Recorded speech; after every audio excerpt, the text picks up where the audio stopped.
And we on. Salute, fam. Ain't gonna be on here long. Just gonna chop it up. Chop it up with the gang.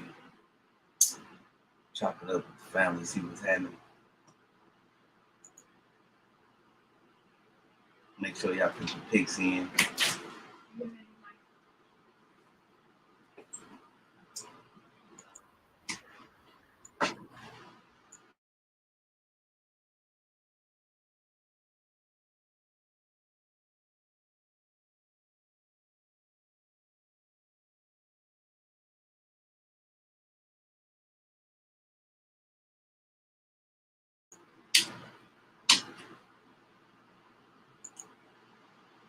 Right, it's a champ. Salute, bro.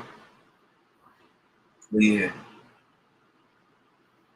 I ain't gonna hold y'all long. I had the chance to put my picks in. Been busy, man. But other than that, man, hope everybody being good. I didn't get a chance to check out no fights last week. Trey in the building. Salute, bro. Salute. What's going down, man? You already live? Yep. Salute to everybody in the chat, man. What's going down with y'all, man? Let me get my volume and shit right. All right, bet. How I sound, though? I sound good? Yeah, you sound good. All right, bet. X in the building. Salute, champ.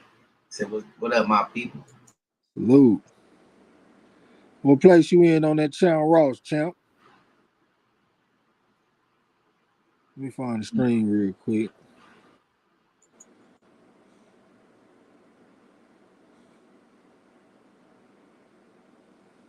Yeah, I'm up in there. Yeah, man. Back up in the mix. You know what I'm saying? Had a pretty good, decent weekend of fighting and shit. Even though my mind kind of blank on whatever the fuck went down. What the fuck went down this weekend? We saw Alexis Roca go out there and get his ass kicked, fucking around with that Santillan guy, that Latino fight. I wasn't even surprised though, man. That was Southpaw.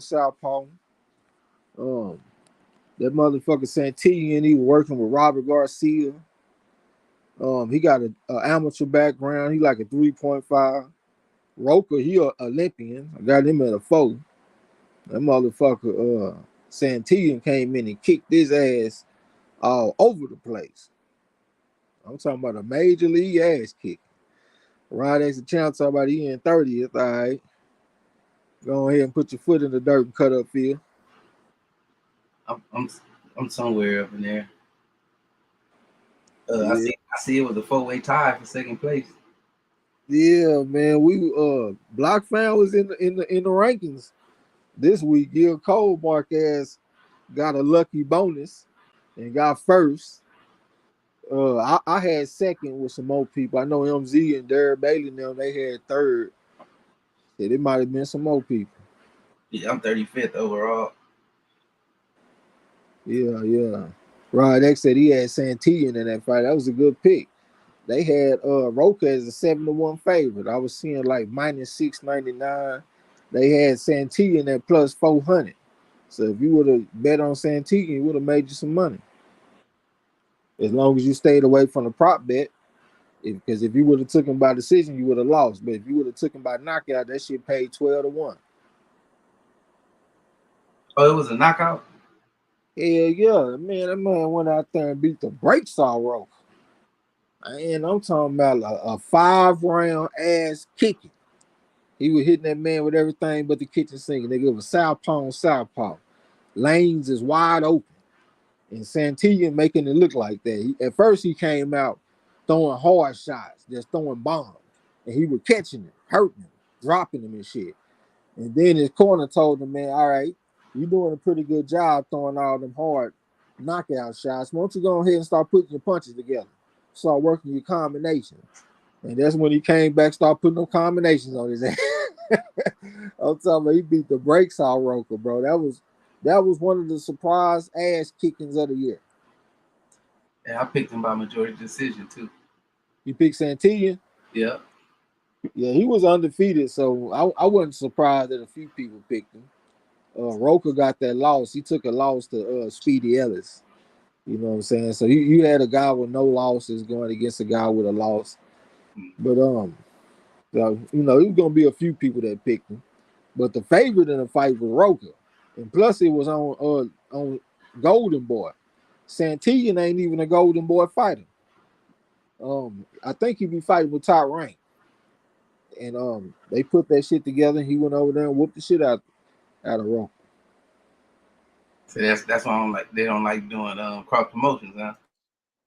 Yeah. Especially with Top Rank, because Top Rank gonna come whoop your fighter ass. We was talking about how they be the cross promotion fights with Top Rank and PBC be going. Now we just had an example of a top rank fighter going to fight a top level Golden Boy fighter, and the same thing happened. Straight ass whooping. J1 Pro in the building, salute, bro. Da Vinci, what's up, bro? He say salute to everyone on the corner. Miss Lex in the building, what's up with you? Salute, sis. Yeah, we just sitting up here talking about some boxing.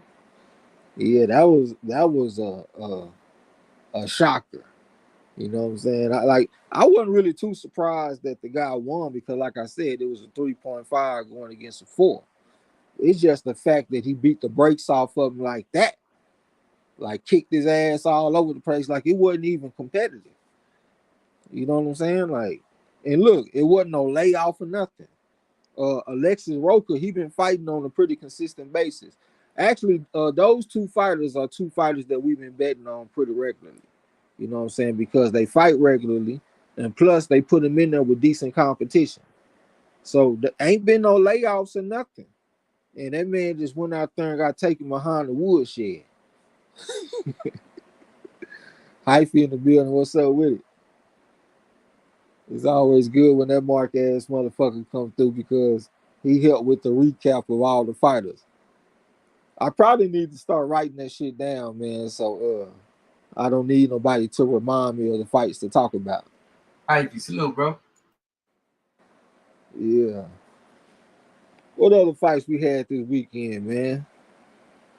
Shit, I'm drawing a blank in my head. Yeah, I need to stop trying to wing that shit. I'm gonna start writing that shit down.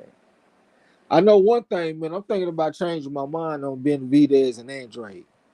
The more I think about that shit, I'm just starting to say, fuck it, I'm gonna ride with Andrade. Skills pay the bills, right? We'll see it. We about to see if skills pay the bills. I know that the man ain't been fighting on a consistent basis, but goddamn, he a 5. And it seems like every time I go against that shit, I end up losing by hook or by crook. We Like had when I no, go go ahead. ahead. No, I go was ahead. just gonna I was just gonna say, just like when I took Erickson Lubin over Jesus Ramos, yeah, that was a 3.5 going against a 3. And I went out there and took a L. You know what I'm saying? I got several examples of when I done took I done went against my scale. And Andre just going with my scale, that's a fucking 5, man. You know what I'm saying? So that's starting to kind of get to me. What you about to say, bro? Oh, I was gonna say we got a JoJo Diaz fault. Now his fight got canceled. Oh, it did. Yeah. Um, Yeah, that was a void on the channel road. Hypey say Jorge Linares need to retire. That's what they said on Boxing Scene that he seeking retirement after he just went out there and lost the Catterall. I didn't see that fight though. yeah, I was just gonna say Catterall, Narez. Watsi, you seen that fight? Now that got canceled too. His fight with Dan Aziz. Dan Aziz got injured. He hurt his shoulder. What? Yeah, that was another void on the channel, bro. Them was the ones I was thinking I was gonna ask about. Uh, Chino, I don't even know who that was. who you say? Uh, Arlie Mucino versus Gabriel Fundora.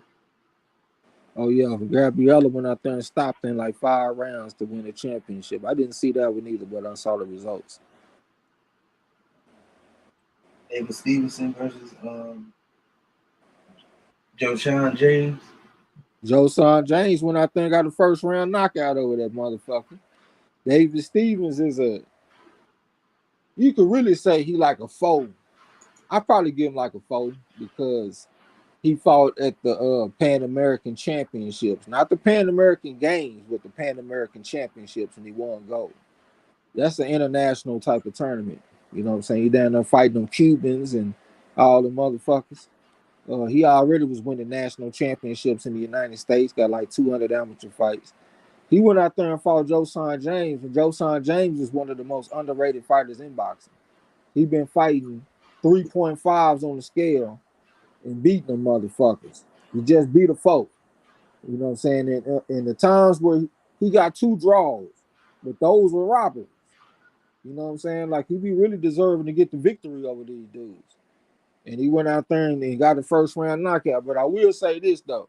That don't mean that you just got to write off David Stevens because, in my opinion, a first round knockout is one of the worst evaluators that you can use on how good or bad a fighter is. It have been plenty of fighters that they got knocked out in the first round and they come back and do great things. One of the examples that I had gave off in Discord was this dude named Nicholas Flores. I think he's from Puerto Rico or something like that. He went out there and took a first round knockout, messing around with Nelson Boca Chica, Janelson Boca Chica.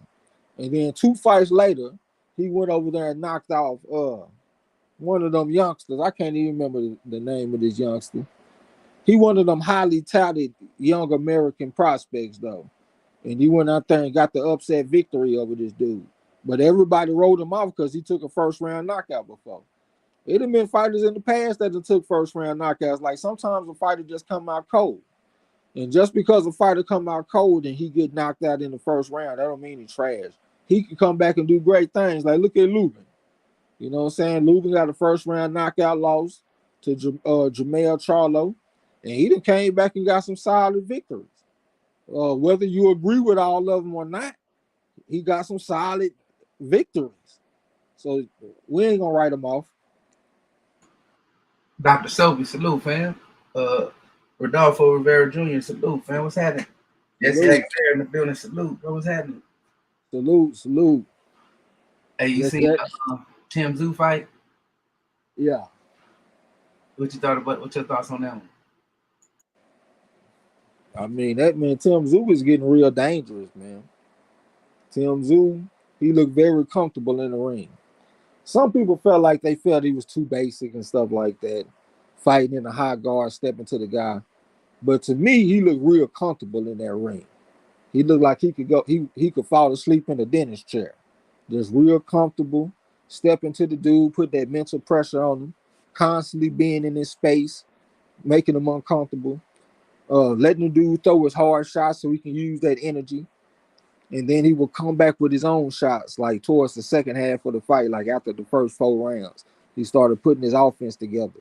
Hurt the dude several times. That was a quality opponent, 2.5 on the scale. Got a victory over Fundora and got a victory over Rosario. That dude could fight.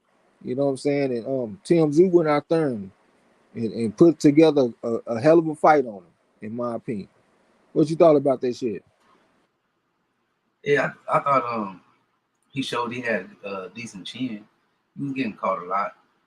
He did look comfortable though, comfortable, a little bit too comfortable in that motherfucker.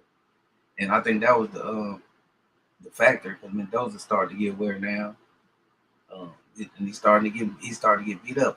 I will say this, he was getting caught a lot in between punches. He was getting some good clean counters. Mendoza was, but Tim Zoo was just a stronger fighter. You know what I'm saying? More accurate. He saved his energy. Damn near got him out of there, but he didn't quite get there. But I thought he was overall was a decent performance. I like what I saw with his toughness though. He gonna need that because he gonna be getting hit as he step up and fight. Shit, he already stepping up. That motherfucker fighting good competition already. Yeah. No, That's I'm the thing. saying as he go further, like you know what I mean, go further into the Charlos, and I heard some what's the name called him out Crawford talking about he'll fight him. Yeah, that's the thing though. Like he done already did a man dirty that went out there and had two fights with Charlo. That motherfucker, Tony Harrison beat Charlo one time, whether you agree with it or not. You know what I'm saying? He got knocked out the second time, and he was giving Charlo a good fight in the second fight. Tim Tszyu went out there and did him dirty. You know what I'm saying? Like he already fighting people that at least give Charlo a good fight. Like the dude that he just beat, that man went out there and knocked out Fundora. The man went out there and knocked out Rosario, the one they call Banana. You know what I'm saying? Like that dude is square business. And he went out there and got disassembled or whatever word I'm supposed to use, disassembled or whatever by this motherfucker Tim Tszyu. Yeah, Tim Tszyu is the hottest fighter in boxing. It seemed like he the most active, one of the most active. He constantly fighting tough opponents. You know what I'm saying? Ever since he stepped up against the old boy that was 158-16, that real durable motherfucker. I can't think of his name. Um, I can't think of his name. He dropped Tim Tszyu though. He hit Tim Tszyu with a right hand, and then Tim Tszyu dominated the fight the rest of the way. Ever since he had that fight, he been stepping up and fighting like a motherfucker. I'm gonna jump up in the chat though, man. Uh, Scroll up. I think the last one I read was Hyphy. Hyphy say JoJo was overweight by 10 pounds. Okay, that's what it was. JoJo Diaz was overweight. Rod X Champ said, I'm picking Andrade. I believe he's going to have an impressive performance against David Benavidez. I'm starting to lean that way, man. I might have to ride with you and lock in on the 5 on the pedigree scale. That's what he is. But there are some things working against him in this fight. He is the naturally smaller man. He's not very active. He's going against a guy that's already been stepping up in fights, and Benavidez, one of the most dangerous fighters in the game, got a high work rate, can switch orthodox and southpaw, um, throw a lot of punches and got good speed and got good power. A monster. So we gonna see, man. But I'm starting to lean towards what you think, and I'm starting to ride with Andrade. Dr. Soapy, salute to you. Miss Lex says she got Andrade. That might be a good sign. She don't never make a pick unless she's sure. Miss Lex said, say, did y'all see Tim Tszyu? I don't know how to spell his last name right now. It's all good. Do your best. Of course, yeah, we saw him though. Rodolfo Rivera Jr. Miss Lex said Mendoza looks strong, but Jesse Aguilar say congratulations to the top scores this week. Hill, Cole, Tregs, Derek Bailey, and MZ. Definitely appreciate you. I see you up there in first place on the boys, trying to go for a second championship. Hopefully, I can come up there and close some of this space and give y'all some smoke. I done made 2 mistakes this season that done cost me from being in third place. The Miguel Burchell fight, I should have took him by knockout, of course, and I took the other guy because Burchell was coming off a long layoff, and Burchell went out there and knocked his ass out. So that was 10 points. That actually would have put me in first that week. And then this past week in the what fight was that?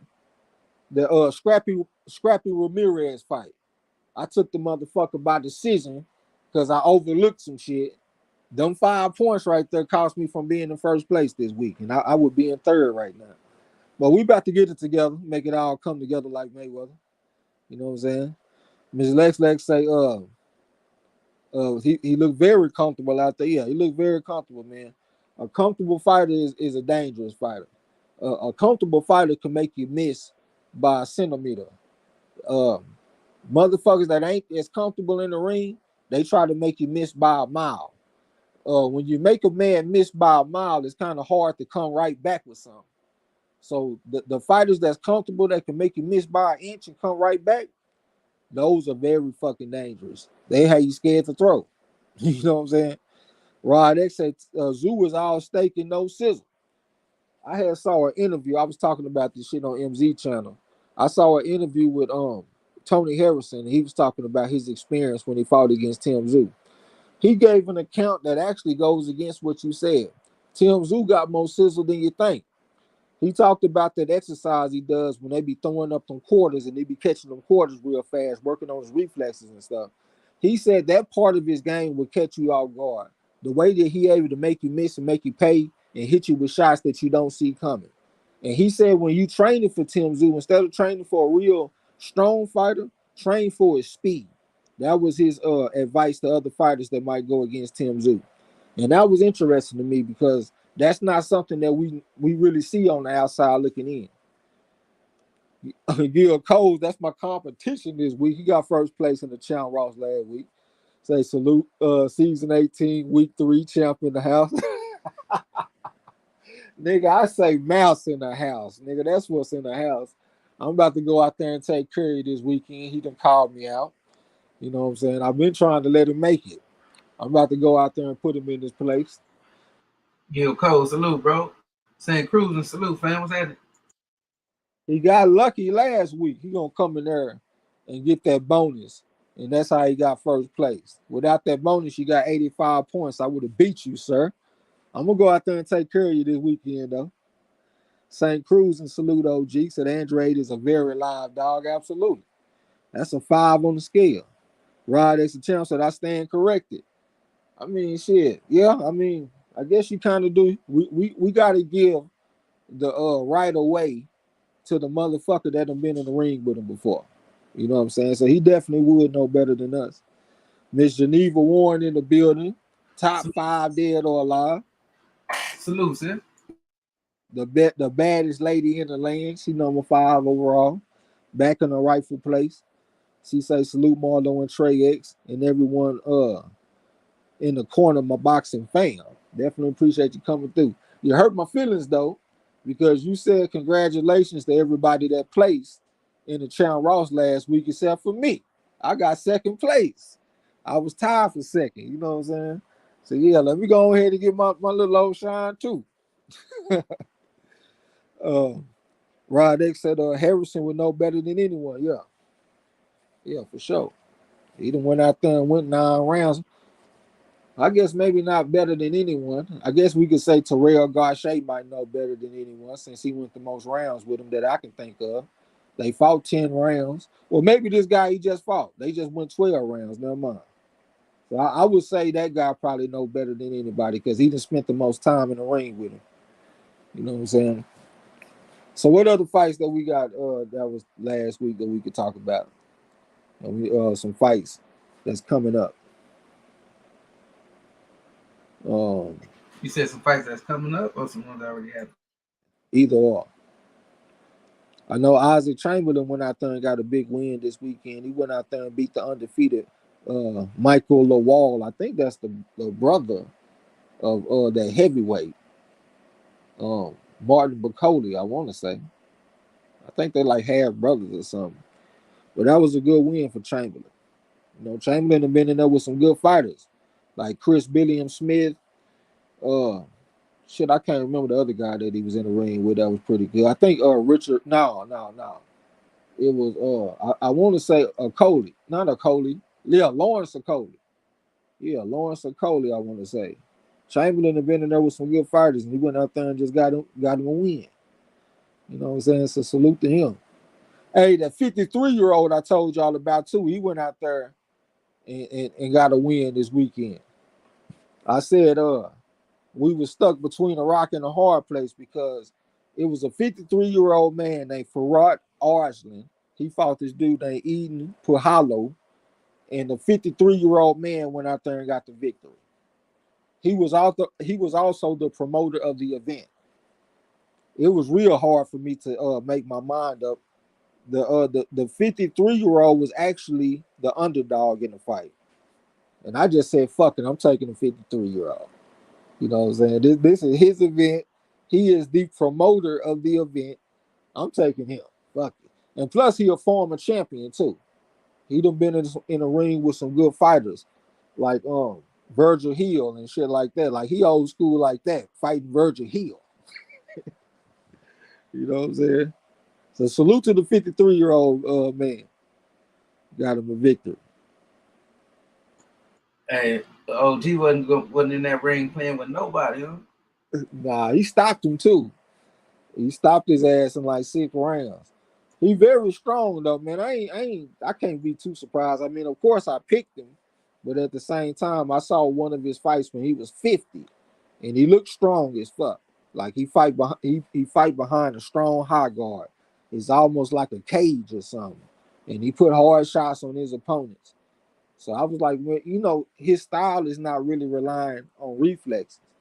So I said maybe his age ain't as much of a factor because he keep his hands up good and he throw a wide variety of punches and he come off the jab. So I said, fuck it, I'm taking a 53-year-old. One of the surprises was I took a key Fiaz over Reese Balati and lost that fight. That motherfucker Fiaz went out there and got stopped in 8. Balati, he got 5 losses, but he actually had the deeper amateur background. He was winning senior tournaments over there in the UK. And his other guy, he wasn't. He was going to the Haringey Cup and shit like that. So I can't take that away from him. Never mind. That was actually pretty even. You got a Haringey Cup finalist going against a ABA champion. So that was kind of close. But that's pretty much the recap that we had last week. Hey, no more Showtime. What you think about that? What you know about that? That shit gonna hurt. That shit gonna hurt boxing. That shit gonna hurt us. So that's a lot of our content. Calling fights on Showtime. If they take that shit and move it to an app or something, that's gonna hurt the game. You know what I'm saying? For real. I hate to see that shit, man. Yeah, man. That's a What you monkey. think about that shit? Yeah, I was gonna say that's a monkey wrench they just stole that. But we don't fuck with the zone.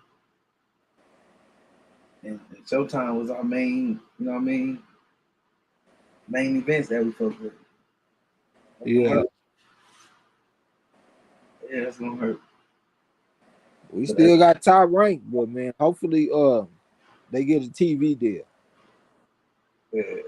That's what I'm hoping, man. I know this Friday we got a good fight. This guy named Jonathan Gonzalez, he fighting this dude named Gerardo Zapata. They fighting in Nicaragua. Zapata is the home fighter. He from Nicaragua. The promoter of the event promotes a lot of Nicaragua fights. Um, he like I said, he like the home fighter. Jonathan Gonzalez, he is the away fighter, and he the champion. You know what I'm saying? I won't be surprised if it's like some fuckery that go on. One thing I will say, they are fighting on a national platform. They fighting on ESPN Plus, so that takes away some of the possibility of the fuckery. I know that sounds kind of weird, but the more odds that's on the fight, the less fuckery that there is in boxing. They even talk about that in books. They say one of the things that took away a lot of the corruption away from boxing in the 50s was the advent of television. Once they started putting it on television and more people started watching, a lot of the corruption started going away because it was more people seeing it. You know what I'm saying? So the fact that this is on ESPN Plus, that makes me think that there's a less chance of corruption. But Gonzalez, he is coming off a long layoff. He hasn't fought since last November. So he coming up on a year. And he about to go out there and fight this guy that's pretty tough. He a bigger man too. I want to say he like 3 inches taller than Gonzalez. He got a longer reach. He done been in the ring with some pretty tough fighters. His last fight was a draw against a good fighter, tough fighter. This might be tough on Jonathan Gonzalez. I like Gonzalez though. They call him La Bomba. He one of my favorites. You know what I'm saying? Southpaw, real slick. He a 5 on my scale. He won gold at the Youth AIBA World Championships. He went to his last fight. He went over to Japan and he beat this highly touted Japanese fighter. Last name was Wata. Um, I was mad at myself too because I picked the Wata and went against my guy. Listening to another motherfucker. That right there was an important day. I told myself I'd never listen to another motherfucker. I don't care how much they supposed to know about boxing. I'm gonna go with what I think. because I be right most of the time with my scale. And he went out there and beat that dude. He outboxed him all day. But he about to go to Nicaragua for a tough fight on Friday, man. So if y'all got some time, check that out. It's supposed to come on 8 o'clock Central on ESPN Plus.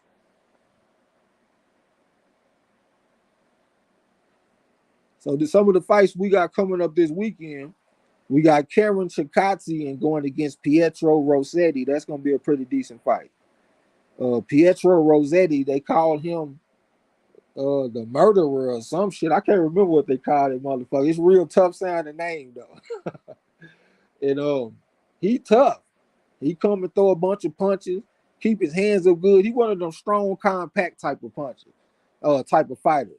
Like to slip a shot to get on the inside, and once he get on the inside, he throw them hooking, looping type of shots, upstairs and downstairs. Very tough. Take a pretty good punch.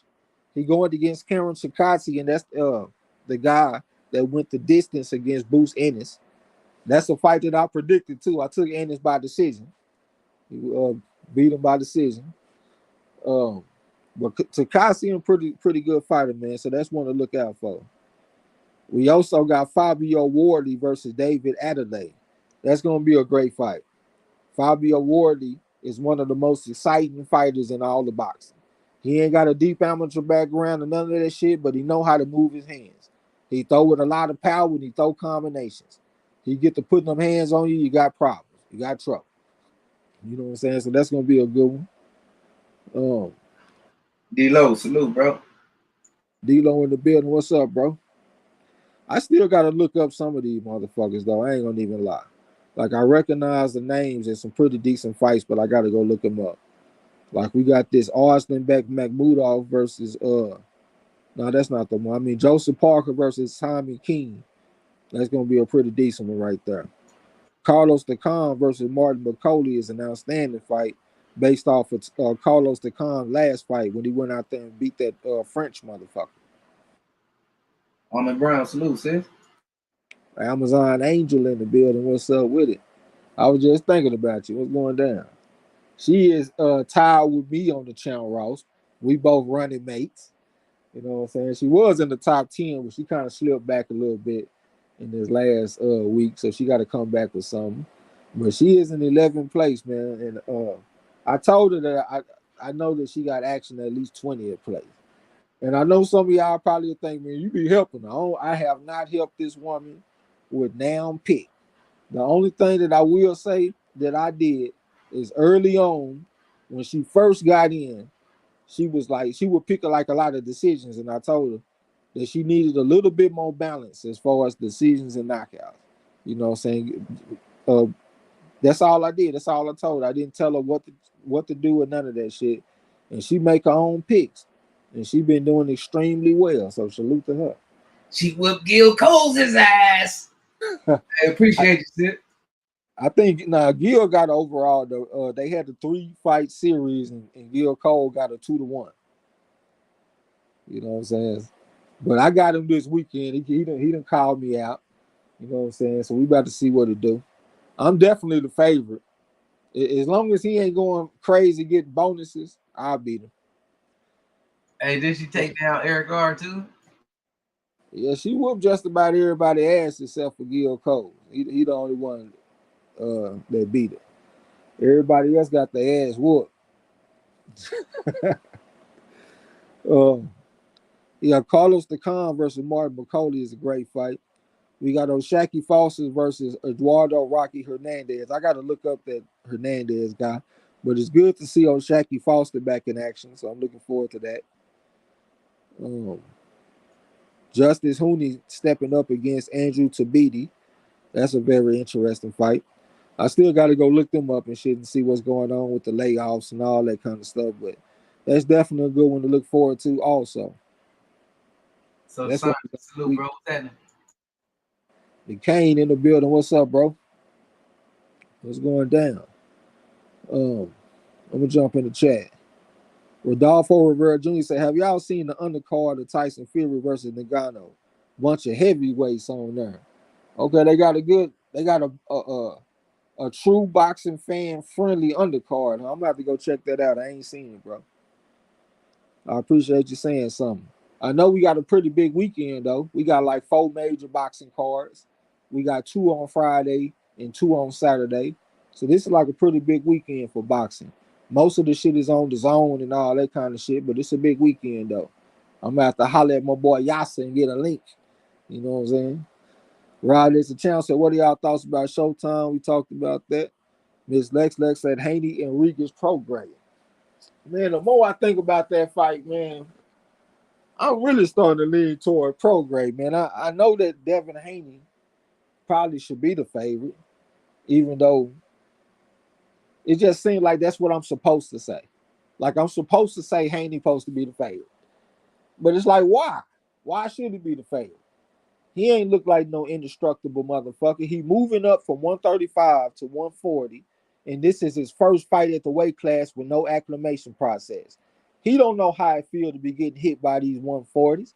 He done already got hurt by 135 and Jorge Linares and did the snaky leg on the way back to the corner. You know what I'm saying? This motherfucker Regis Prograde definitely got the better chin. This is one of the most iron chin people in all the boxing. I ain't never seen him hurt. I done seen him take some hard punches from some hard punchers, and I ain't never seen him hurt. The man keeps coming. Southpaw. You know what I'm saying? Hey, Got. and he can crack. I was just about to say that. You got great power. He's stopping motherfuckers. You know what I'm saying? Devin Haney, I just ain't seen him put together like the perfect fight yet. I done seen him off in there with some southpaws and stuff like Diaz, was Joseph Diaz and little shit like that. But Joseph Diaz started at a low weight class. I remember when he fought against Gary Russell Jr. at 126. That's somebody that'll moved up from 126 to 135. He fighting somebody that started at 140. Their amateur backgrounds are comparable. One guy was 130-8. That's Devin Haney. He going against a man that was 87-7, the ranked number 4 in the country. They both are 3.5s on my scale. You know what I'm saying? And Regis Prograde, he done been around the block several times, man. He done been in the ring with some good fighters, from Josh Taylor to what's the name of the last man he beat? The damn Southpaw. I can't think of his name. I can't think of his name. Nah, that wasn't his last fight. His last fight was against Zaria. That was against Zaria. I was talking about the fight before that. I can't think of his name, but he done been in the ring with some good ass fighters, man. So that's one for me to think about a little longer, but I'm starting to lean toward Prograde. What you think about that fight, bro? Haney versus Prograde. Shit, I think it's a dangerous fight for Haney, just based on the southpaw, a southpaw that go to the body. It ain't gonna be too hard for Regis to score points, and that's gonna affect that's gonna affect Devin down the stretch too. So I mean, I think Regis Prograde got the advantage as far as the style. But if Haney can keep him off of him, he ain't gonna be able to use that jab often. But if Haney can find a way to score punches, counter punches, um, he might can keep Regis off of him, but I doubt it. I mean, I edge Regis in the fight based on I think Regis is gonna be real aggressive. Regis is gonna score a lot of body shots, and them hands gonna eventually come down, and we're gonna see what that look like going down the stretch. I would favor Regis, even though I'll be rooting for Haney. Yeah, I think Haney is probably the rightful favorite. That's what my gut tells me. But I think Regis is definitely a live dog at the very least. You know what I'm saying? But we're gonna see though. Um, Rod, they say no more boxing on the premium cable anymore. Yeah, that's not good for us. He say Big, that the 50. big boy in the building, Moody Trayweather, Winston Lee. Salute for him. What's happening, bro? Salute. Rod, they say that the 53-year-old fighter win absolutely. I was just talking about it. He said week 4 is the first time the undercard is on the Channel Raw schedule and not the main event. Yeah. My boy D-Lo, salute. Rod, that's a chance. Are you gonna call the Mayweather exhibition against Mikey Garcia? I ain't even know nothing about that shit. Hell, I can't call it right now. My Amazon Angel, Miss Almond Brown said, "What's up, fellas? Trey X, Brother MARLO'S Corner Chat in the Mods. Blessings. Continued prayers for you and the fam, MARLO." He had said something to you already. She said, "Thank you to me." She said, "I would not ask him for help at all." Yeah. The Kane said that Foster versus Hernandez fight is the fight of the week in his opinion. I got to go look up the guy. I don't know nothing about him. Say salute. Right as the champ said, can Haney keep Prograde? I guess keep him off him. That's the $1,000,000 question. I guess he should be able to, man. I mean, Haney got good legs and all that kind of stuff, but his attack on the southpaw to me is a little bit questionable. Like when he was fighting Lomachenko. Lomachenko is a smaller southpaw. It seemed like Haney should have been able to put that piston right hand on him, that Mayweather type of right hand. Like when Mayweather fought against Ab Judah, instead of using the jab as much, he started throwing the lead right hand. Haney was looping he was looping into the body, looping into the head. He wasn't really throwing it straight. To me, that's a southpaw killer, man. I remember when Adrian Broner a few years ago, he fought this guy at 140, Alec Verdiev or something like that. He was a southpaw, and I already knew Adrian Broner was gonna go out there and whoop his ass because Adrian Broner had one of the best lead right hands in the game when he was in his prime. And he went out there and put that lead right hand on that motherfucker all night long. You know what I'm saying? As a matter of fact, I bet on that fight. They had Broner as the favorite, a minus 240 favorite or something like that. Yeah, the lead right hand, the motherfucker against the southpaw. And I don't see that from Haney. So we gonna see how he deal with this southpaw stance, man. Dem's design, salute, sis. Miss Dem's Designs. That's Miss Almond Brown's sister. What's up with you? She said, "Hey fellas, good evening, everyone. Appreciate you coming through." The Kane said Haney would be a moving, clinching machine in this fight. Yeah. I mean, he was looking at that Danielito Zorrilla fight. I guess he felt like he could do some of the similar things that Zorrilla did to Regis Prograis. But one thing about it though, man, I mean, that's something that Prograis went through. That was a learning experience for him. You know what I'm saying? So I hope that he don't expect the exact same Prograis to show up this time. The movement from Zorrilla probably caught Prograis off guard, to be honest with you. I done seen Zorrilla fight against some other fighters. Like it's a fighter. It's a fighter at 140. I think his last he a junior. What the fuck is his name? Arnold Barbosa Jr. I saw him against Danielito Zorrilla. Zorrilla fought him more.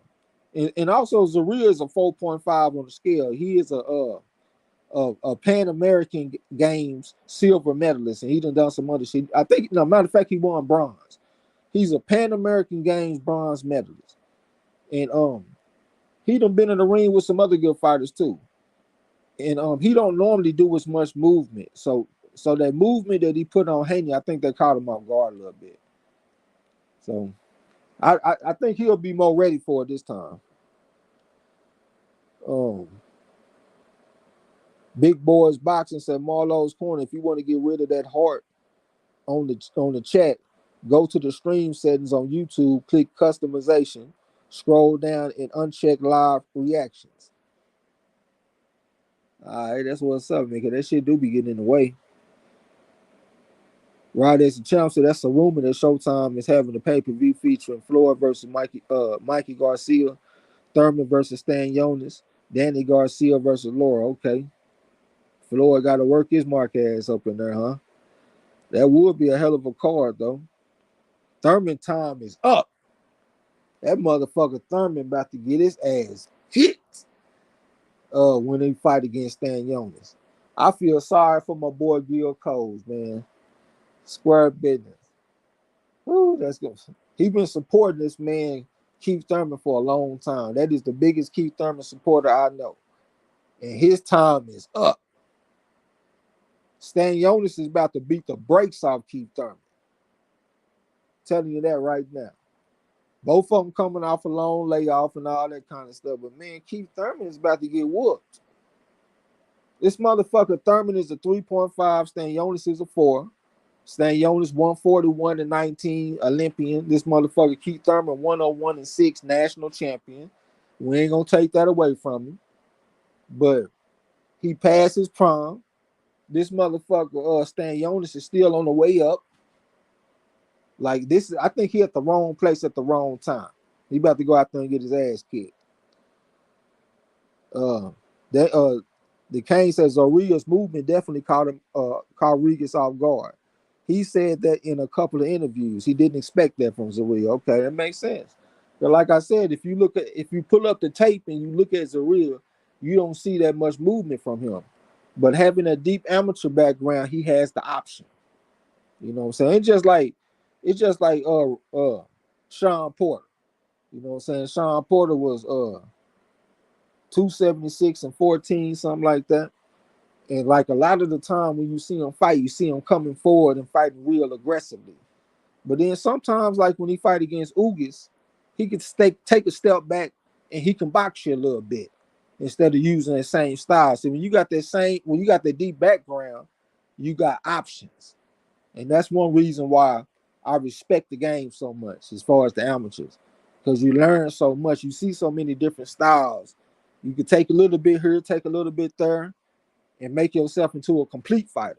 You know what I'm saying? Ms. Armor Brown, okay, talking to Big Boy. Rod as the champ, so less boxing on TV is most definitely not a good thing. Absolutely. The Kane say people say Stan Jonas is inactive, but he's had camps. That's 99.9% of being active.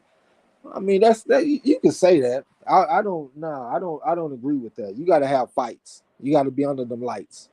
You gotta fight under them desperate conditions. A man that's trying to kill you in there. A man that got a mortgage, a man that got a family, a man that got responsibility. You trying to take food off his table, he trying to take food off your table. You don't get that in camp. In camp, you're in there working, trying to get better, trying to get ready. But a real fight is a real fight. So now I can't agree with you on that. It's good that he been in the gym. He ain't just been on the couch. He's been working. And that is a big part of it. But I think the most significant part is actually being in the ring and being in combat. You know what I'm saying? Got to be war ready. Gil Cole said, keep gonna watch Stan Jonas. Who with me? Hashtag Team Thurman. What you think about that fight, bro? Stan Jonas versus Keith Thurman, man. They talking about that shit signed, sealed, and delivered. Yeah, that's shit. We about to see Keith get in there and see what he gonna do. Hey, how long he ain't been in the ring? Man, I'm about to go look at. I'm about to go look at on BoxRec right now. I think he done had like 3 fights since 2017 or some shit like that. Well, I know he's gonna have a young, active, He strong. not active. He not active. We can't say that because he hasn't had a fight in over a year. You know what I'm saying? Both of them have been out the ring for a long time, but I ain't mean to interrupt you. Go ahead. Nah, but not active. But you know what I mean? A young, strong motherfucker that's real serious behind. Got some real serious power behind those punches, man. And they're willing to get up in a motherfucking back and forth with a motherfucker if that's what need be. Keith ain't with that. Um, that body shot. I mean, them body shots gonna be effective. I mean, we're gonna see what Keith gonna be about. If he really about what he say. I doubt it though. I think Stan Jones gonna give him everything he's looking for. That motherfucker Keith Thurman had 3 fights since 2017. Like I said, he had a fight with Jose Cito Lopez, January 26th of 2019.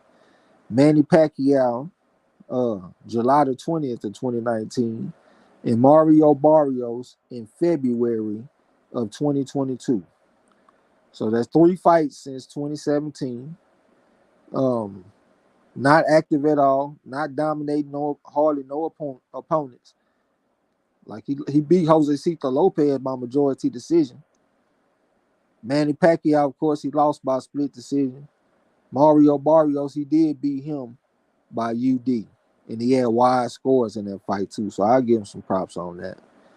Even though that was Mario Barrios' first fight at 147, he was moving up from 140. But yeah, this guy ain't active at all. He coming off at this very moment right here. He coming off a 20-month layoff, almost 21 months. He like 35 years old. How old is this motherfucker? I think he like 35. Man, it just ain't a good spot for him, man. I think Stan Young is about to go out there and put them hands on his ass. We definitely gonna try to call that shit. Pecos Bill said I'm late, but I'm in this motherfucker. Salute to you, OG. What's going down? Rod as a champ said I was highly disappointed in Thurman when he lost to Manny. Prime world class 30-year-olds are supposed to be past their prime 40-year-olds. You don't let the motherfucker great. Manny Pacquiao's a great fighter. Top 20 all time type motherfucker. You know what I'm saying? So you can kind of give him a pass for that shit. It done been other fighters in the past that done fought well into their 40s. Motherfuckers like Bernard Hopkins. You know what I'm saying? I just got to give Manny his props on that. You know? Motherfucker had a style that transcends age. Still getting no wins, man. Gil Cole said, keep me staying healthy, and he looked in shape recently. What the hell they got to do with this ass whooping he about to have on the way to him? Fucking around with Stan Jonas. This man ain't got action, bro. I'm telling you, he about to go get whooped on. Big Boys Boxing said, hard to have much hope for Once Upon a Time, but could be a great fight. He gonna fight back. But man, he got somebody that's gonna be coming to him similar to Riverside Rocky. Riverside Rocky was aggressive with him, coming to him, and they gave him problems. He got that kind of guy coming to him. Somebody that got pretty decent defense. When he fought against Razav Butayev, that was one of the things that surprised me about the fight besides his jab. He had a world-class jab in that fight. Keith Thurman is the type of dude that get out jab. When he fought against Sean Porter out jabbed Keith Thurman by a 2-to-1 ratio. If you go back and look at them punch stats, he got a man with a good jab that's gonna come to him this time with Stan Jonas. Just like he gave Butayev a tough time with the jab. And plus the defense is hard to hit the man. He keep his hands up good and he keep his chin down. It's hard to get a clean shot square on the face. When you hit Stan Jonas, you hit him high on the head. You don't really hit him clean like you want to. Keith Thurman about to have problems with them looping type shots. Stan Jonas gonna be holding the phone on them shots, catching and shooting. Man, it's about to, man, jab, man, it's about to be problems, man. They say styles make fights, and I know a bad style for a man when I see it. This is trouble for old Keith Thurman, man. Salute to my boy Gil Cole. His Tampa Bay Buccaneers went out there and got their ass whooped for the second time in a row. This past weekend, fucking around with Atlanta. I had everybody bet on Atlanta. You know what I'm saying? Like my OG MZ took Atlanta +3. He got another ass whooping coming this coming up weekend too with the Buffalo Bills. So salute to my boy Gil Coles. His team started out hot, but now they looking like hot garbage, about to go down in flames. All rise for the Honorable Judge Joe Brown. What's up, bro? What's going down? Say salute to the coach. Pecos Bill say keep going to do it for the culture. Man, he's even part of the culture though. Joseph Brown says Stan Jonas by UD. Might be by UD. I think he got action that's stopping him though. I really do. I think he stepped to him behind the jab, and he's gonna start going to the body. Keith Thurman, he done got out a lot of trouble with his legs. Like whenever he get hurt, like when Oscar Collazo, when Collazo went to the body with the looping up hand, Keith Thurman got on that bicycle. Matter of fact, he got on that motorcycle. Do we still have a motorcycle at 35? You know, that's the question. I remember when he got hurt against Sean Porter, he got right on that motorcycle. Do he still got the same motorcycle at 35? Shit, against Pacquiao, he got on that motherfucker. That body shit. He spit his whole mouthpiece out and caught it. Yeah. And that shit was a few years ago, you know what I'm saying? This motherfucker down there 40. So shit, let's see if he still got that same motorcycle that he can crank up on the motherfucker. Pecos Bill say salute to everybody. Gil Cole said keep going with his fans back after this fight. he said he got Thurman by KO in 8. All right, we gonna see. Big Boys Boxing said maybe Keith should have gone for that Shields fight, huh? Dino said Keith is like that dude who only goes to work when his duckies get low. Yeah. Right, that's the chance that I give Thurman some credit. He prepared Barrios for his fight with Ugas. I guess we could say that, man. He was part of that preparation. I picked Barrios to go out there and beat Ugas. Ugas opened as an 8-1 favorite over Barrios. Barrios started at plus 500. Salute to all the people that got on Barrios early because they bet it from plus 500 down to like plus 185. But Barrios been in tough fights, like when he fought against Ali Akhmedov on the undercard for Earl Spence versus Sean Porter. That was a war. They was out there fighting like a motherfucker. A lot of people thought Akhmedov should have won that fight. They gave it to Barrios.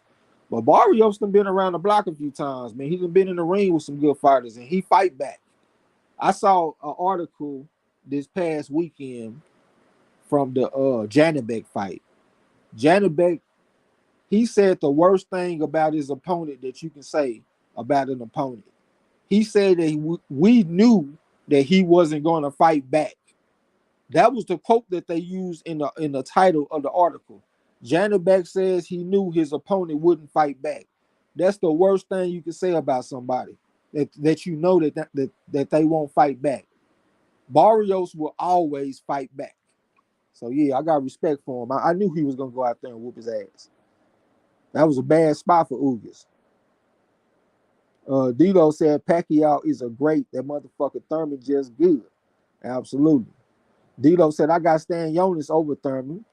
Out with the old and inactive. Absolutely. Dilo said Stan Jonas has a chip on his shoulder at this point. I'm with you. He said, I had to remind a Thurman fan the other day how easily Stan Jonas made the Butayev fight. I picked Butayev, but I felt he was damn near disarmed by Stan Jonas. Yeah, man, he got his ass whooped. He was a 5-1 favorite in that fight, too. 392 and 8 amateur record, 5 on the pedigree scale, making all kind of noise at the AIBA World Championships, all that kind of stuff. Switch hitter type motherfucker that can go out there and go orthodox and go southpaw. Very tough fighter, went out there and dismantled Jamal James, uh, embarrassed him out there. You know what I'm saying? And nobody had done him like that. He was hot. And he went up in there fucking around with Stan Jonas. And Stan Jonas put that jab on him, put that defense on him, put them body shots on him, and had him frustrated. I felt like Butayev really tried to quit in that fight. He started doing a lot of dirty shit, going low, doing all kind of fucked up shit to get the attention of the referee. I thought that was an aggressive way of trying to quit against Stan Jonas. You know what I'm saying? He wasn't expecting that shit like we wasn't. He wasn't ready for it. You know what I'm saying? Square business. The Kane said Thurman representing fluke culture. Goddamn, yeah. Gil Cole said, I got to get these crow orders ready. Yeah. Didn't you just eat some crow, though? We got to give Gil Coles his leftover plate of crow because he went out there and took Mendoza over Tim Zoo. You know what I'm saying? So, yeah, we still got that for you. Just ate some crow, boy. Pecos Bill say Keith got a bike now. I don't know. A bike might be good enough. I know he had a motorcycle. He might got a tricycle now. That motherfucker down there 40, man. D'Lo said Thurman fought Pacquiao on July the 20th, 2019, and has only had one fight since. Absolutely. And if you go back to 2017, them 2 fights in 2019 and 1 fight in 2022, that equals 3 fights that he's had since 2017. That man had 3 fights in 6 years. D'Lo says Janibek is a dummy. I know that you don't like Janibek, but still though, I mean, that was his assessment of the fight. He said that we knew that this man was not gonna fight back. I still say that's the worst thing you can say about an opponent. He'll cur. He ain't gonna fight back. Rod S. Champ said something injuries and inactivity will define Thurman's career. I believe injuries and inactivity would define Thurman's career. A victory over Stan Jonas would reignite Thurman's career. It would. I definitely agree with you on that. But that's one thing about boxing. Boxing is an out with the old, in with the new type of sport. It's very rare. Sometimes you will see like the great fighters. Like you will see like a fighter like Sugar Ray Robinson late in his career, he get back on top of the mountain. Sugar Ray Robinson was 37 years old the last time he won the middleweight championship. 37. But most of the time, fighters, when they on top of the mountain and then they fall off the mountain, they don't get back on top again. It just don't work like that. You know what I'm saying? That's why I say out with the old, in with the new. Big Boys Boxing said Warley versus Adelaide this week. Go ahead, bro. MZ, salute, bro. Picasso, salute, fam. What's that? Salute. Big Boys Boxing said Warley versus Adelaide this weekend should be a good fight. And Bacoli versus the old man tackle might be okay too if Tackle hasn't fallen off the old man cliff. Yeah, Tackle normally fight back though, so I expect him to fight back, especially since he coming off a pretty decent win against that French motherfucker, the Olympic gold medalist. I can't think of his name. I think he got his ass whooped by Martin Bacoli as well. I can't think of his name, man. That French Olympic gold medalist. I'm looking forward to that Wardley fight too, man. Wardley, one of my favorite fighters to watch. He always go out there and throw a bunch of punches and he make it a fight. It ain't no boxing match when Wardley in the ring. It's a fight every time.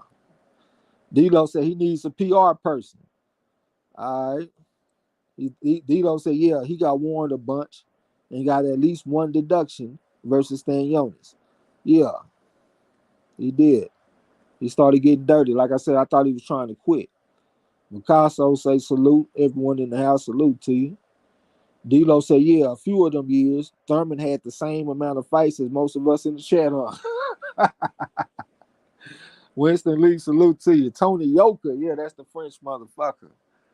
That was a good pick by my man, Joseph Brown. Joseph Brown, he picked Carlos Takam over Tony Yoka.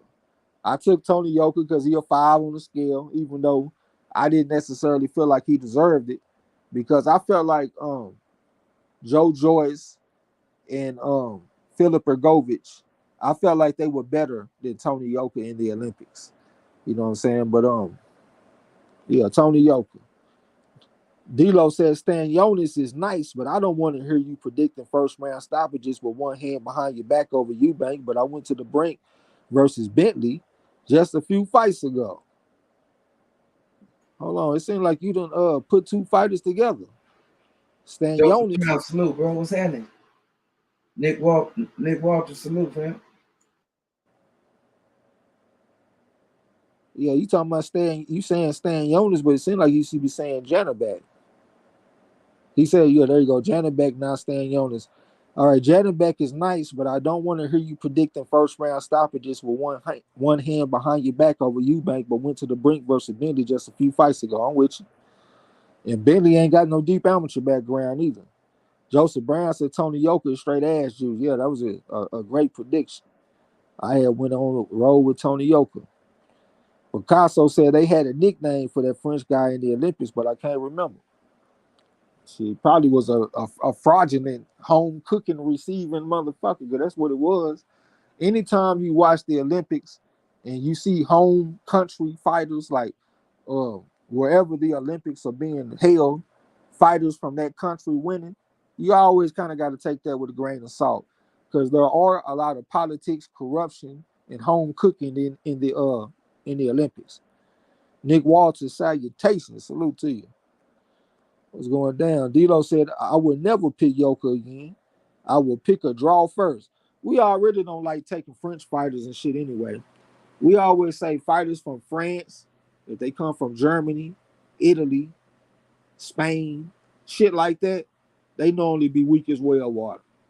Even the ones that got the deep amateur backgrounds, they go out there and get their ass whooped anyway. I was sitting up here thinking about a fight, this guy named Leon Boone from Germany. That motherfucker, I think he won gold at the Herringy Cup. That's a very prestigious amateur tournament.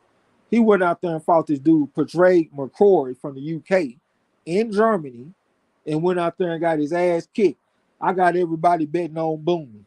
I'm sitting over here looking dumb, and I got to text everybody with, "Oh man, we lost that fight," because I got everybody betting on this damn German. You know what I'm saying? It is what it is. D'Lo said Yoka and AJ got several hometown gifts. Absolutely. That's two great examples of the same thing. Fighters that won gold medals in home cooking in the Olympics. Yep. So anything else you want to touch on? Nah, that's about it for me. About that time.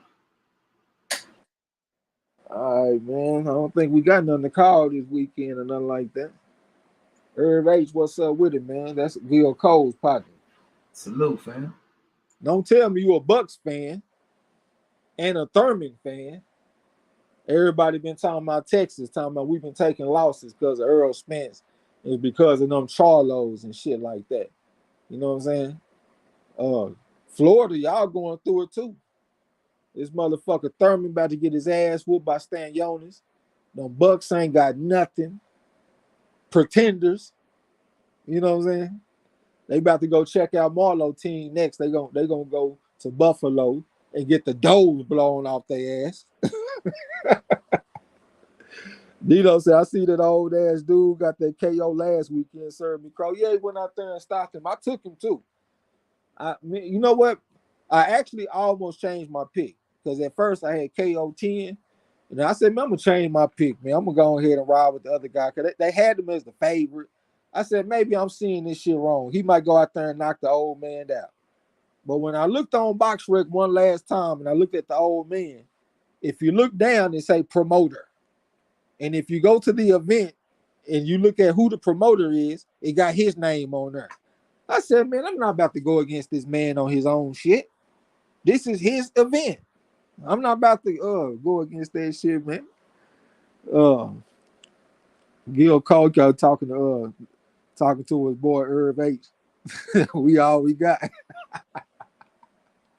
Yeah, man, them motherfucking Bucks ain't got nothing. And then look, as soon as the Cowboys lose, who the first person off in there posting shit on Discord? That'll be Gil Coles. And my team was coming off a bye, so I had a cruise control weekend. I ain't had nothing to worry about. I just sat back and just talk shit because my team can't lose. We on the bye week. You know what I'm saying? Pecos Bill say don't mess with Texas. Absolutely. Picasso said Laura and Danny. Man, I don't know what to think about that goddamn fight, man. Is 155 gonna be a comfortable weight cut for Laura? How old is Laura? Is Laura 40?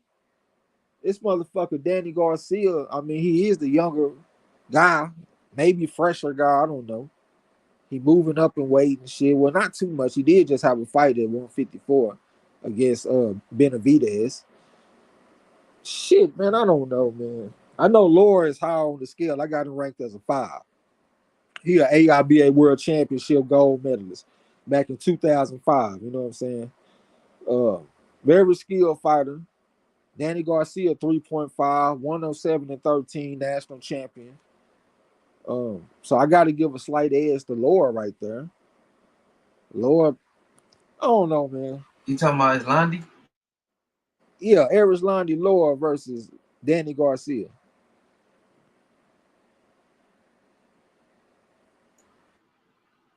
Hey, That's a tough one. Yeah, that's a tough one. I was gonna say both of them motherfuckers some clean counter punches. Um, but one is more acclimated to the bigger weight anyway. But coming down, I don't know how this gonna affect him. But like I agree with you. I think he is damn near, if not 40, damn near 40. He probably in his later years of boxing. I don't know, man. I think that's a good fight though for Danny. Yeah, I'm taking Danny because it's a catch weight fight, and when fighters come down in weight, they most of the time they lose. It's very rare where a fighter come down in the catch weight and win. It didn't happen a few times, but most of the time that fighter that come down, they lose. So I'm taking Danny. Joseph Brown said Diggs about to put them boys in the dirt. Send their ass back to Florida. That's some icicles, some Tampa Bay popsicles. You know what I'm saying? Yeah.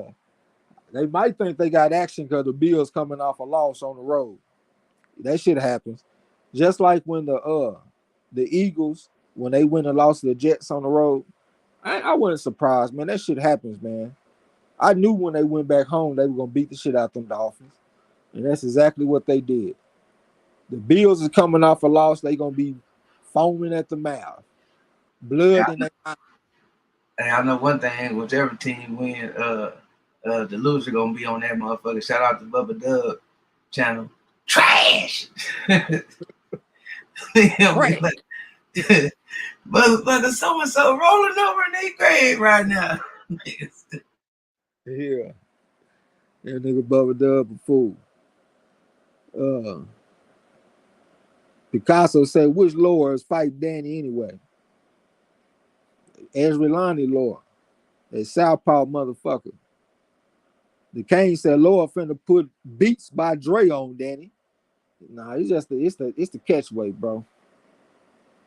If I can think of a few examples when a fighter come down and weight and won, like I remember when Sean Porter, he fought against Adrian Broner at 145. And he got dropped in that fight for the first time in his professional career. Because I think that had to do with his punch resistance from going down them 2 pounds. I know y'all probably thinking, nigga, 2 pounds, but 2 pounds mean a lot off in boxing, especially when you already pushing it to the limit. This motherfucker fought at 165 in the amateurs. Talking about Sean Porter in his professional career, he fighting at 147, and they made him squeeze down to 145 and fight Broner. He went out there and won the fight. But outside of that, when them fighters come down and weight at a catch weight, they lose.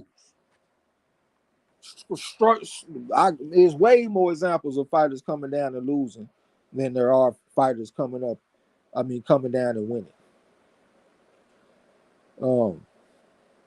D-Lo said Lower could be 50. He's still gonna whoop slow-footed Danny Garcia. All right, we're gonna see, man. It looked like the promotion is behind Danny. The fact that they making him come down and wait for this, making Lower come down and wait for this, they don't want Lower to win this fight. I'm telling y'all that right now. They do not want Lower to win. The politics are behind Danny. Man, sometimes, man, I make my picks. I just go with the politics. I don't even look at who got the better skills and shit. I just go look at the politics and go with that. I'm talking crazy, talking about I might take Andrade. I'm really talking stupid. The politics ain't behind Andrade. The politics are behind Benavidez. That's where the money is. They want to see him fight Canelo and all that shit. All Mexican showdown. Think about the numbers they gonna put up if Canelo fight Benavidez. Crazy numbers. So yeah, I'm not gonna change my pick. I'm riding with Benavidez. I'm gonna ride with some politics on their ass. Picasso said Laura beat up Canelo's brother. Laura beat up Canelo's brother. Okay, I ain't know nothing about that. I remember when Canelo brother was fighting back in the day. I can't remember who he was fighting. It seemed like it was Triple G or some shit. I ain't know he fought against Laura. D-Lo said Laura. And he put up a good ass fight against Canelo himself. Hell yeah, shit. I thought he beat him.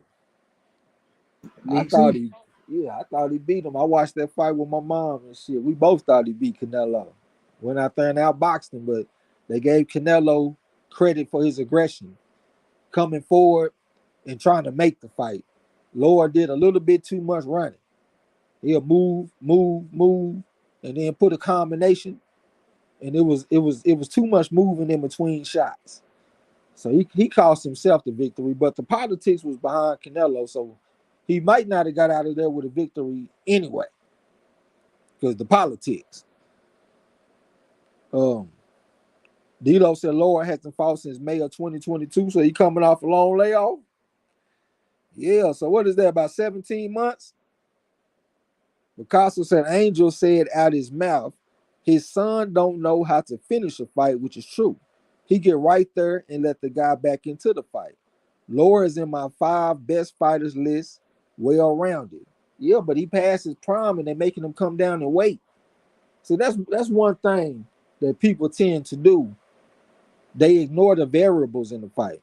If this fight was at 160 and this man was being treated fairly, I would probably want to take Laura. Laura is a 5 on my scale, and Danny is a 3.5. But the fact that they making him come down and wait at this age, coming off a long layoff, the man hasn't fought in 17 months as it is. By the time they fight, it might be 20 months or some shit. No, the variables are stacked against this man. You cannot ignore that shit when you're making picks. See, I like to whoop ass making picks. See what I'm saying? As a matter of fact, I'm a Champ Ross Hall of Famer. Goddamn, if I should say so myself, I am a Champ Ross Hall of Famer. So no, Hey, I'm not about to ignore the politics.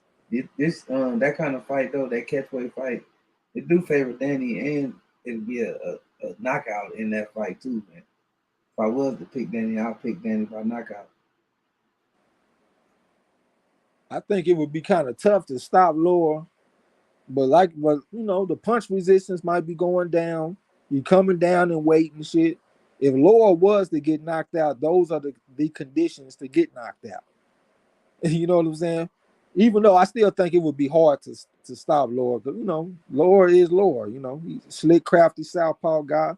When you get orthodox versus southpaw, the knockouts decrease a little bit. So I think it'd be hard to stop him, but I wouldn't be surprised either way. Laura is extremely tough, hard to stop, but at the same time, these are the conditions to get stopped. Exactly. D'Lo said Danny is done bread, homie. All right, man, we gonna see. This man act like he ain't talking to a Champ Ross Hall of Famer. Picasso said Danny got to get lucky. All right, man, ignore them variables. You know what I'm saying? Yeah, ignore them variables. Bring that shit to the Champ Ross too. We always open for smoking at Champ Ross, man. Oh, D'Lo said Canelo ain't fighting Andre or Benavidez regardless. I mean, he might not, but that money is still available. What if he changes his mind? If he changes his mind, he can go get big money. That shit gonna sell. I'm talking about, man, everybody and their mama gonna buy that fight if he fight Benavidez all day long. Joseph Brown said exactly. Benavidez is the favorite, and he's on the right side of 30 for Andrade. It's now or never. Yeah, it's now or never. And he done had one fight in the last 2 years. His activity ain't good. Southpaw. Man, the politics are against Andrade all day long. Ms. Lex said, I think he gonna fight them on Cinco de Mayo. More money. Ms. Lex said that the Charlo and Canelo fight, Canelo said he wanted to plan something else for Cinco de Mayo. All right, D'Lo said Laura fought one of Canelo's brothers a couple years ago as a tune-up. Wasn't much of a tune-up though. KO too. That might be why I don't remember it. Picasso said, right, David's supposed to win, but I'm not putting money on it because Andre just might make it a 3-fight deal. This I believe. Shit, he got to get the decision though. Unless he go in there and stop him, he can't make it nothing. He is at the mercy of the judges and the promotion. You know what I'm saying? That's why sometimes, like, if I look at a fight, I look at like who fighting in the background and all that kind of stuff. But sometimes I just go look at who the fuck promoting it. Who is the promoter's fighter? And go from there. It don't always work. Like this past weekend, you had Alexis Roca versus that Santillan. Santillan was a top ranked fighter. Alexis Roca was a Golden Boy fighter, and they had the fight on his own. The Golden Boy fighter got his ass whooped on his own promotion. Sometimes that happens, but most of the time, that guy wins. I'm telling you. That dude win most of the time. Joseph Brown said, can't pick Lord. Way too many things stacked against Lord. That's what I'm saying, bro. D-Lo said, Danny Garcia waits and watches too much for me to pick him over Lord. All right, we gonna see, bro. You know, sometimes, you know, I done been there too. Sometimes we get it stuck in our mind that we just gonna do some dumb shit. And there ain't nothing nobody can tell us. Anui come around and fight Cool Boy still. I get to talking that dumb shit. I'm taking Cool Boy, even though he coming off a 13-month layoff. Then next thing you know, I got you over there co-signing that shit with me. And both of us, we walk side by side as partners into the same ball of fire, like some dumbasses. Knowing that man about to go get his ass kicked. Sometimes we do that shit, man. We just get it stuck in our mind and this is what we gonna do. You know what I'm saying? Every now and then you might get one right. I know you picked Erickson Lubin over Jesus Ramos, so you probably feeling good. But that shit don't happen most of the time. Most of the time when we dig our feet in the dirt on some dumb shit, we lose. We sitting up here looking how this man being treated. The politics are in plain view. This man fights at 160. He got to defend his title at 155 against this other motherfucker for no reason. Besides the fact that they want him to lose the fight. He getting that Canelo treatment. Canelo fought at 155. He getting that Canelo home promotion treatment. I'm not about to go against that shit. You know what I'm saying? D-Lo said I would be picking lower in the channel, Ross. Go ahead and dig in, bro. I ain't mad at you. Put your foot in the dirt. D-Lo said Benavidez will be at a severe skills and class deficit versus Andre, just like Garcia versus Laura. I think that's different, though. Benavidez only had 30 amateur fights. Danny Garcia was 107-13 national champion. 3.5 on the scale. That's different.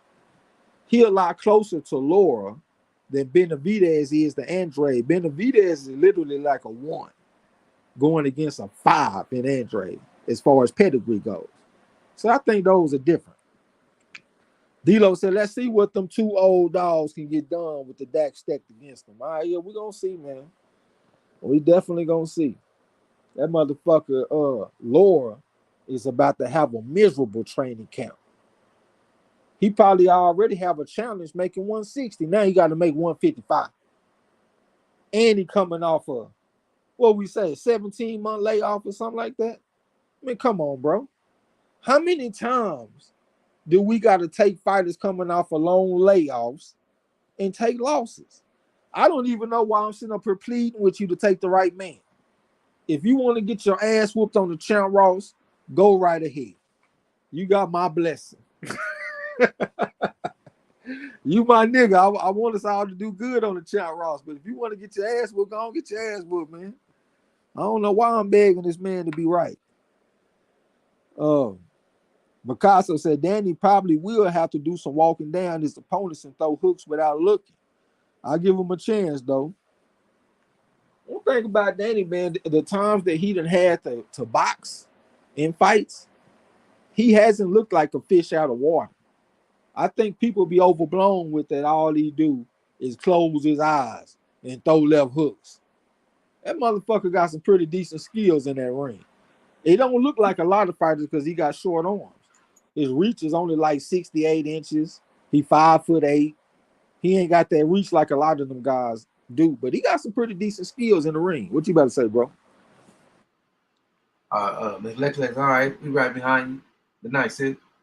La D champ in the building. La D in the building. What's up with it?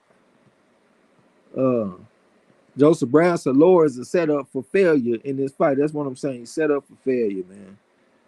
D-Lo said, yeah. I know. I'm just going to ride with my 2 trial horses just like y'all did with Spence going up against the Omaha Buzzsaw. That's another example of just being determined to be a dumbass. We sitting up here looking at all these examples of fighters coming off of long layoffs and getting their ass whooped. And we get the opportunity to take another one and we jump right on it. We sitting up here looking at all the evidence. If you look at Earl Spence in the amateurs, when he fought against skilled southpaws, he lost. When he fought Cedric Sepiev, he lost. When he fought against Andre Zamkovoy, he lost. When he got to the pros, when he was getting up with the southpaw early on, like the African fighter, he went out there and lost. Well, he didn't lose. He won the fight, but he got hurt against Emmanuel Arte. Later on, we would see him in fights with like Keith Van Heerden, and he was a switch hitter. In the fifth and the sixth round, he went southpaw and he gave Earl problems from the southpaw stance and stepping to him. We see all of this evidence, including the layoff, and we still pick the motherfucker. Like, man, how many times we just gonna blindly walk in the line of fire when we don't have to? We got reasoning and discernment for a reason, brother. Let's start using it. Ms. Lex, let's say nice chatting with y'all tonight. I'll catch y'all next time. Definitely appreciate you coming through. Picasso said, is he a vegetarian? Talking about Lord, I have no idea. I hope not. That shit ain't good for no fighter, being a vegetarian. Sometimes I do hear fighters say it did him some good. It's an amateur fighter with like 400 amateur fights. His name is Cam F. Awesome. He used to fight at heavyweight, super heavyweight, and then he went vegan, and he went down to regular heavyweight, which is basically cruiserweight in the amateurs. And he been doing very well, winning fights and shit, you know what I'm saying? But other fighters like Bernard Hopkins, who was real big on nutrition and longevity in boxing, he said that when he tried to be a vegan, it was bad for his body because he felt weak all the time. He said you don't get enough dense nutrition with a vegan diet for a fighter. He said he would do it again, but not when he fight. You know what I'm saying? Joseph Brown said, Trex, I was gonna say, why you trying to save? I mean, I'm gonna quit trying to save these motherfuckers. I don't know why I'm begging the man to be right. You know what I'm saying? Ms. Alma Brown said, please like the video. Definitely would appreciate that. D-Lo said, Danny is solid. I was surprised that he didn't have a better campaign at 147, but he's a bad motherfucker. Well, he was fighting the best. I mean, he got one of the best resumes as far as his contemporaries that he had an opportunity to fight. I mean, he fought Sean Porter, he fought Earl, he fought Keith Thurman, he fought shit, my mind just went blank. It seemed like it was another decent one. I know he just fought Benavidez, brother. He was fighting Amir Khan at 140. Shit, I can't thank all the motherfuckers he done fought, but he done fought some good people, though. You know what I'm saying? So you ain't gonna get the win all the time when you're fighting the best. D-Lo said, don't save me. I don't want to be saved. Don't save me. Lord and Andre to the motherfucking... I don't even know what the acronym stand for, brother. Picasso said he do. Yeah, Danny got some skills. It's called experience. Experience is a better teacher. Oh, yeah, guess what these two motherfuckers are good at? Timing, the other guy, I almost forgot that. Yeah, Danny got great timing. That's why Danny ain't never been stopped, because he be off, and he done been in there with the best. You know what I'm saying? But he got the ability to fight back. I don't really see him going out there getting blown out in fights. He always fighting back. Like when he fought Earl was winning the fight, but he was also taking some sneaky body shots and shit from Danny, looping right hands to the body and shit. I would see Earl try to jump back from that shit, but he wasn't getting back fast enough. Because Danny was landing some shots. You know what I'm saying? I think the politics is behind it. Or behind it. D-Lo said he fought Lamont at 144. That's a good one. D-Lo said Danny Garcia has a world-class resume at 140. You got a good resume at 147 too. He just wasn't winning. To the motherfucking front, huh? Lala D said he fought Adrian Granados too. Shout out Shot-Town. She out there in Chicago, so she got to show love to the Chicago fighters. But Marlo said he wanted to go ahead and shut this shit down, man. So we're going to go and get up out of here. We done been on for like an hour and a half, you know what I'm saying? I don't know when we're going to come back with something. We're going to come back with something soon. I've been promising the trivia, but it really seems like nobody want to do no trivia. So I might just quit saying this shit. We got the shit ready, but when we done tried to do it, didn't nobody really come through. You know what I'm saying? But at the same time, I might just do some modern day trivia instead of the historical fighters. Just focus on the fighters that fight right now. To me, it feels stupid to talk about fighters that fought 100 years ago when I don't know who the fuck fighting right now. I just think it's most significant. You know what I'm saying? So if I do some trivia, I'm gonna do some modern day shit. Um, Lala D says she'll play trivia. She the last motherfucker that'll play trivia. Rod as the champ said, do the trivia and get the fuck out of my jail. Picasso talking about right. Yeah, man, we don't even know who the fuck fighting right now, man. We got prospects and shit that we could be talking about. Some women fighters that's doing their thing. I see Femke Hermans went out there and got a victory over Mary Spencer. Show everybody it wasn't a fluke. Switch hit out there too. She orthodox and southpaw. Going back and forth, confusing her motherfucking ass. But Mary Spencer was just too old. 37 years old is too old, even for a woman with her background. Dilo said, I will participate. That's my school. Yeah, I think we just gonna get on the modern day boxing, man. Let the historians have that shit. We got great historians in the community. We got hardline boxing talk, bad man. We got scrapbook boxing, bad man. Random acoustic thoughts, another bad man. We got some great historians. We don't really have a lot of people that's pushing the knowledge of the modern day fighters as much. So I think that's where I'm gonna concentrate my efforts. Modern day fighters. Ms. Army Brown say good night to everybody. Dilo said the fighters don't know who is fighting. All right. But definitely appreciate y'all coming through, man. I don't know we're gonna come back with something. I ain't gonna talk y'all to death all night. Appreciate y'all. Most definitely appreciate y'all. Feel good coming back chopping it up. Always good sharing y'all opinions, chopping up about the game, man. Shit, we ain't gonna be no fights this weekend. We definitely jump on the trivia if we want to. But definitely be back Monday or something. If not, y'all enjoy the rest of y'all week, man. Appreciate y'all. Till next time, don't forget to tell them haters and trolls. The fuck out my gym. You heard him. Peace. Yeah.